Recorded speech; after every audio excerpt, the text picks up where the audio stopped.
work, it's so important that we reframe weaknesses. Nobody, if I'm shy, if I cannot do certain things, if I feel blocked sometimes, if I feel I don't live what my potential is, all of it is always intelligent. Trauma is a super intelligent function.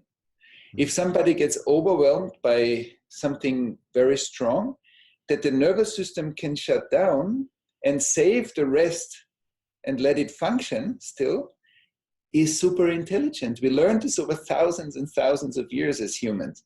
And in evolution, this is a long process that our nervous system has a trauma response, as we call it. Because trauma is not the experience, but trauma is what happens in us according to an overwhelming experience.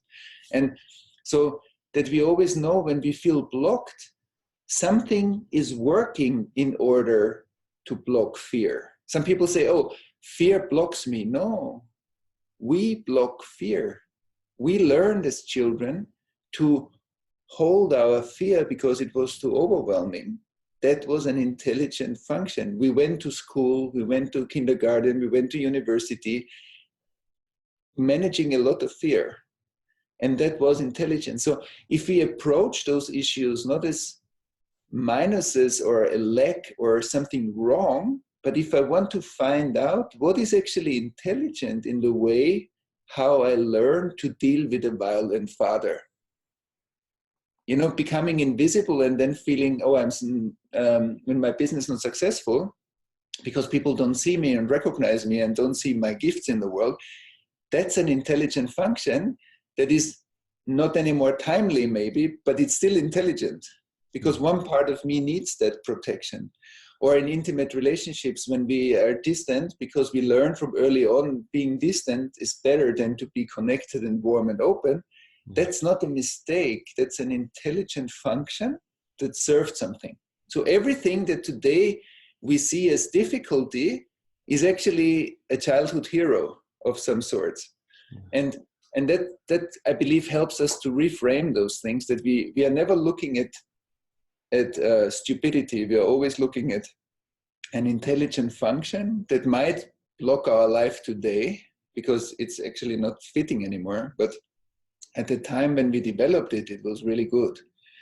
And that I think for the shadow work or for the integration and trauma work, that's very important. When something is not functioning, always something functions in order for it not to function.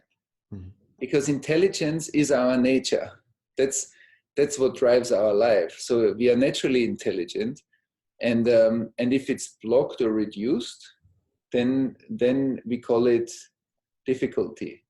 But like coming back to our original movement is actually what healing, I believe, originally is. Right, and this understanding that in order to heal trauma and for our nervous system to become open again so that things can flow through more easily, it's a working with these traumas. It's not fighting against it, because this is something I see a lot in personal development, this kind of, oh, there's this one part in me that is really wrong and bad, and I've been trying so hard to make it go away, but it just doesn't. That's so beautiful what you're saying.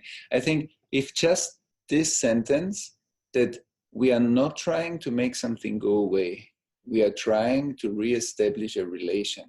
Because one of the most fundamental things is that trauma hurts relation or is being inflicted out of inappropriate relation.